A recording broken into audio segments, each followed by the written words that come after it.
Hello and a very warm welcome to all of you. I'm Neha Bhardwaj Alter and this is Game On, where you get all the latest from the world of sports, and we've got to begin with IPL 2025. Yes, a brand new season is finally upon us. In 24 hours, we will see defending champions Kolkata Knight Riders take on Royal Challengers Bengaluru at the Eden Gardens. This rivalry goes back to 2008. The first ever IPL match was played between Kolkata Knight Riders and RCB at the Chinnaswamy Stadium, and KKR won that match.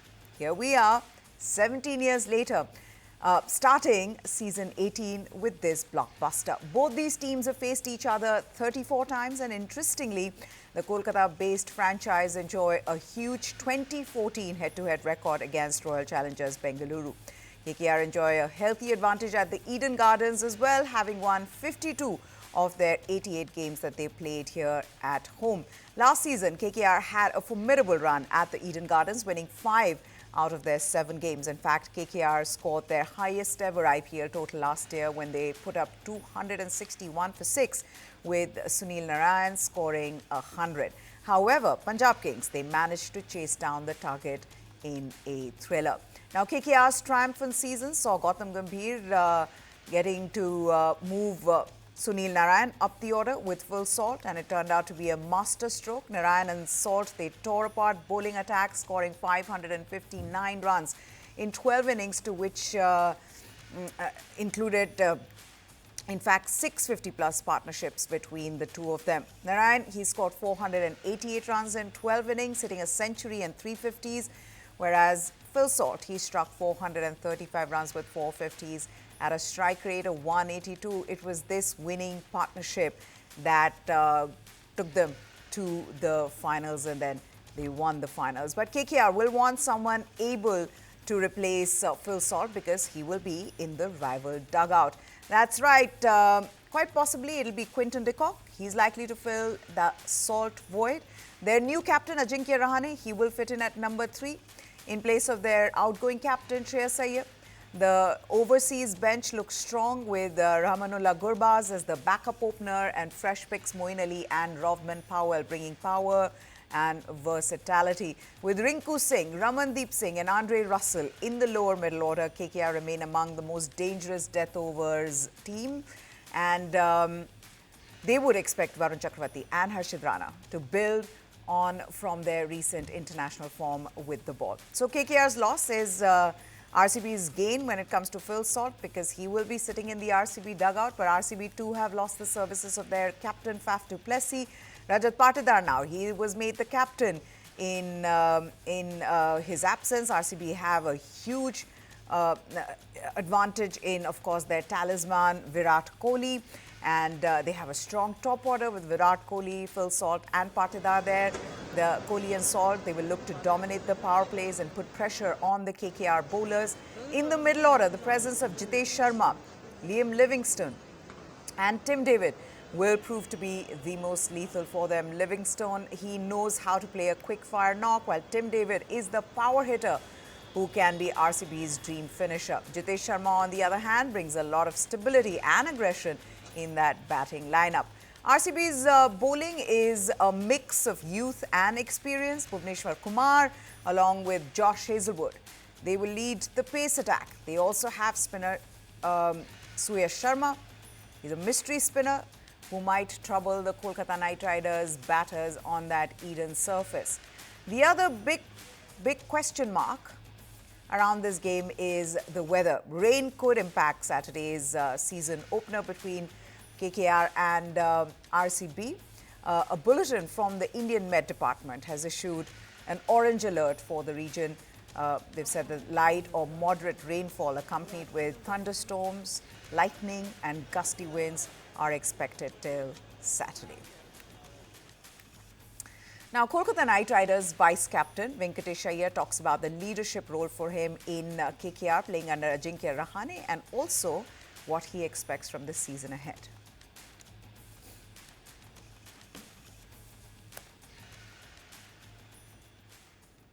There is no specific preparation for it. It's something not very new for me. I've always carried myself as a leader. So, there hasn't been any specific preparation. Yeah, I've put in the hard yards when it comes to batting and bowling. So obviously, I'm looking forward to this season. Really excited. We've got a good group of people. Uh, you know, Heading into the tournament, our preparation has been good, and I think that's what matters.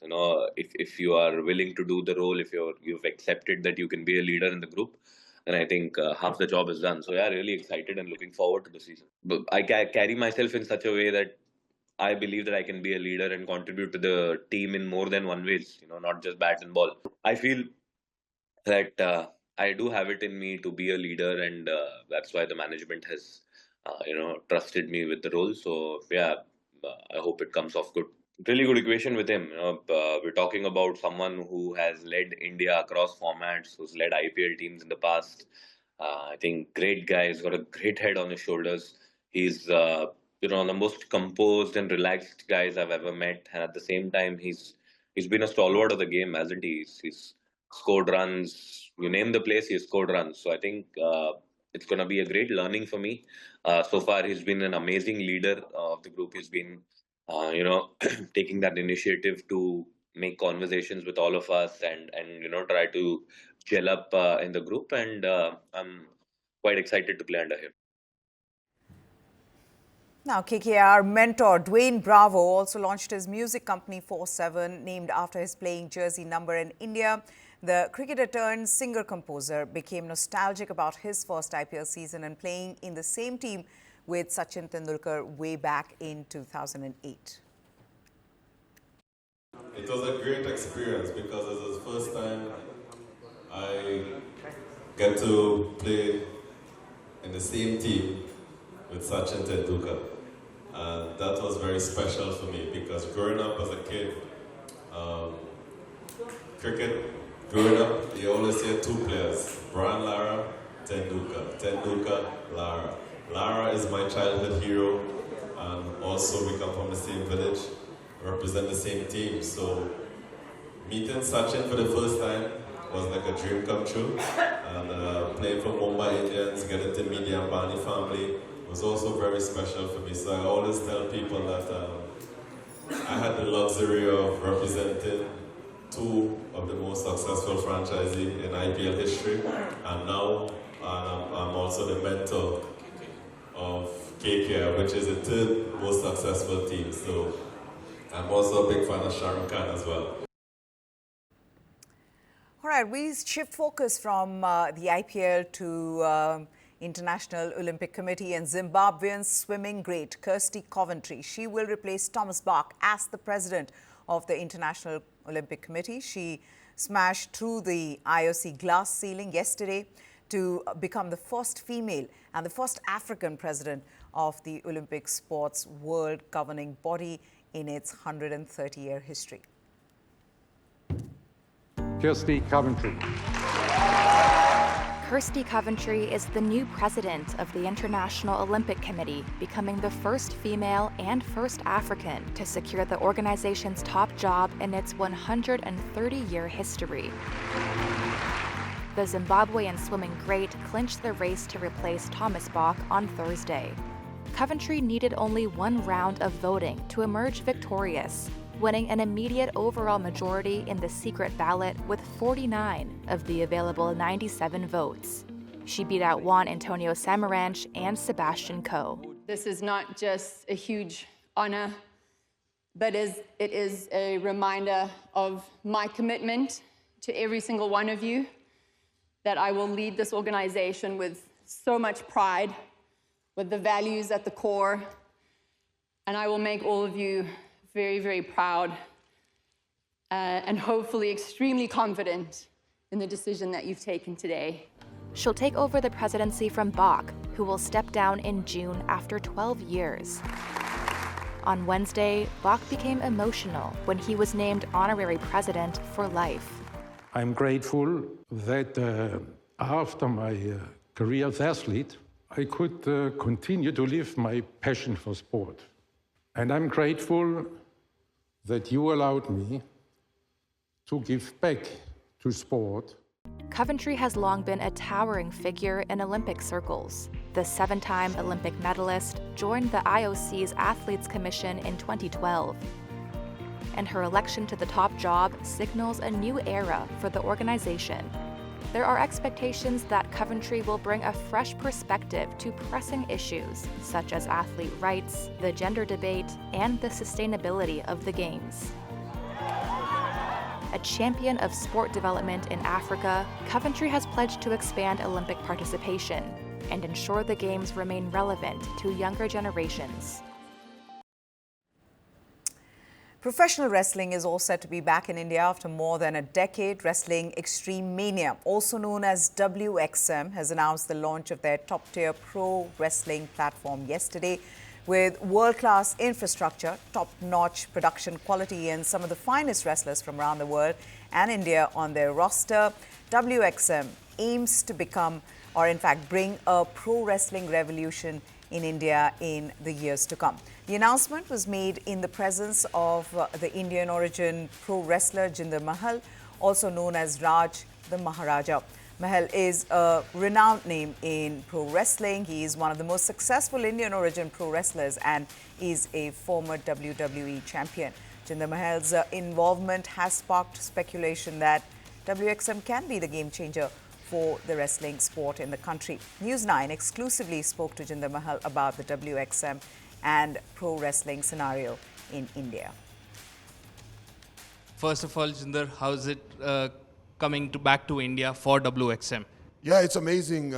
India is my favorite place to wrestle. Not only mine, but everybody who comes to wrestle in India, whether it's WWE or WXM, any other league, TNA's been here several times. They all say India is just the fan base is so passionate.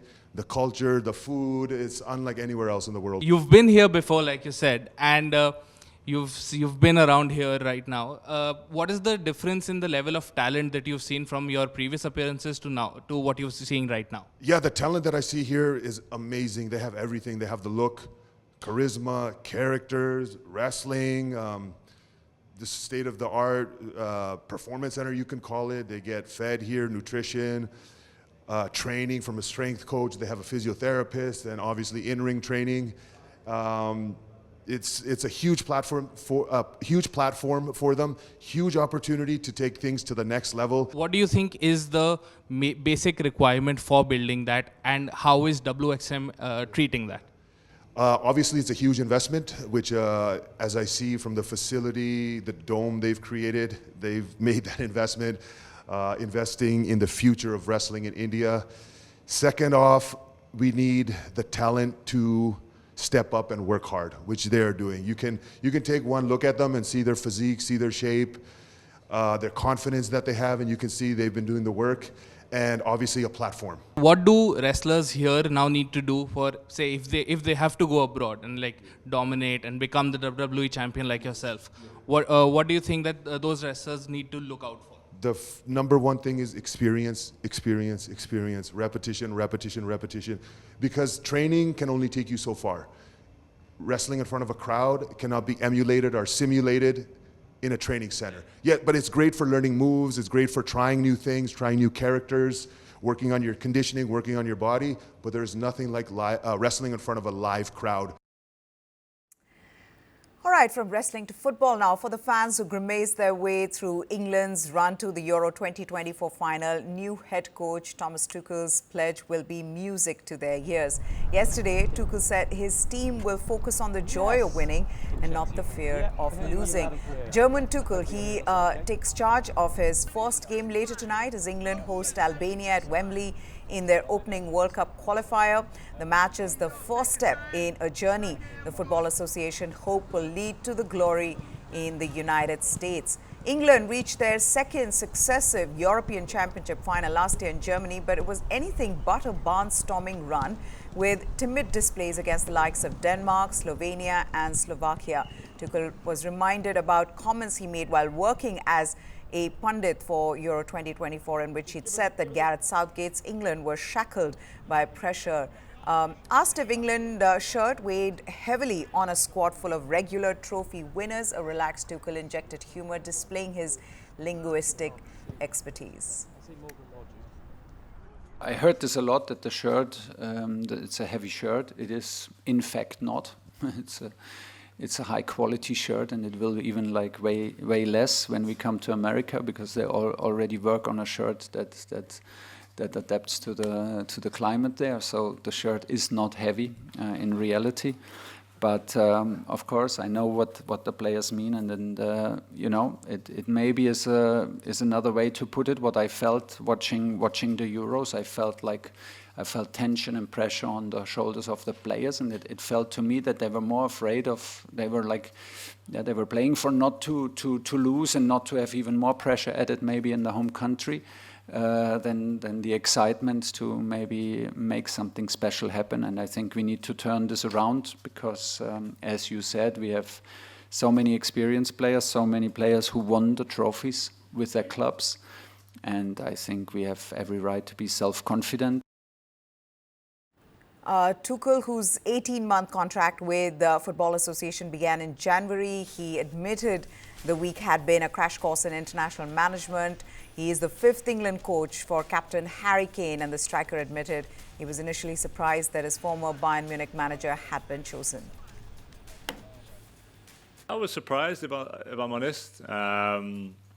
Yeah, didn't expect it. I guess I just wasn't really thinking of him as a national team coach. But yeah, once it was announced, I was really excited, because obviously I had the pleasure of working with him last year, and I know what he can bring. I knew what he could bring to this type of squad that we have. And obviously we've only been together a few days, but it hasn't disappointed.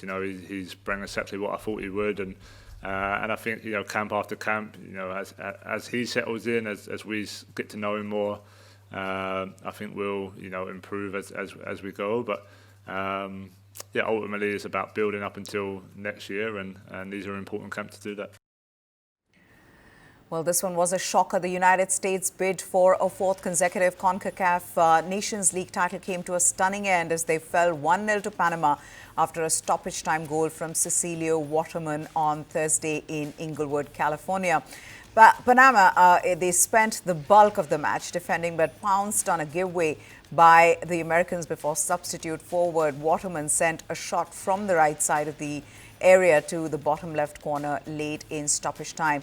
Josh Sargent nearly scored in the 19th minute when he broke free in front of the Panama goal, but his shot hit a defender and then the post before being cleared. Moments later, Weston McKennie, his header from the back post off a brilliant Timothy Weah cross was saved by Panama goalkeeper. Sargent found the net again, but Weah was offside in the build-up and the goal was ruled out. The US had several chances in the latter portion of the game as the toll of defending all night seemed to sap the Panama players and their strength and left them unable to generate much in the way of an attack until the late turnover. The US remain the only team to win the CONCACAF Nations League, which launched in 2019 and is modeled after its UEFA counterpart, having triumphed in 2021, 2023, 2024. Their latest loss is a massive blow as their only chance to collect silverware before co-hosting the 2026 World Cup with Mexico and Canada, and now rests with the CONCACAF Gold Cup. Now, the US also came into this game hoping to avenge a loss to Panama at last year's Copa America, where the hosts failed to reach the knockout stage, which is a humiliating result that led to firing of their head coach, Greg Berhalter. Now, up next for Panama in Sunday's final is Mexico, who beat Canada 2-0. Thanks to the Fulham forward, Raul Jimenez's brace, while the US will face Canada in that third-place game.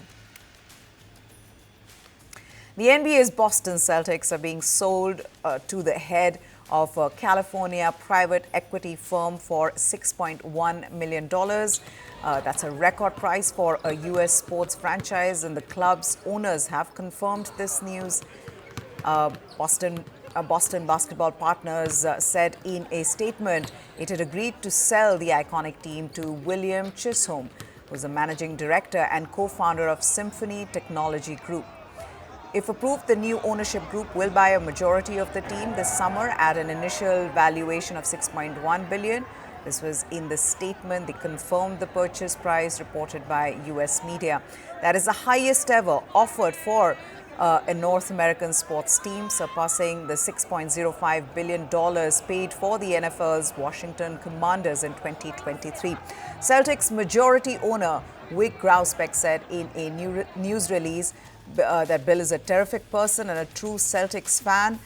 Born and raised here in the Boston area, his love for the team and the city of Boston, along with his chemistry with the rest of the Celtics leadership, make him a natural choice to be the next governor and controlling owner of the team. Grousbeck will continue in his roles of Celtics CEO and governor, overseeing team operations through the 2027-2028 NBA season. The sale of the Celtics, the current NBA champions, still requires the approval of the NBA Board of Governors. And with that, it's a wrap here on Game On. Enjoy the weekend. And of course, it is going to be a blockbuster weekend with the IPL beginning. So enjoy all the action. Goodbye. Thanks for watching.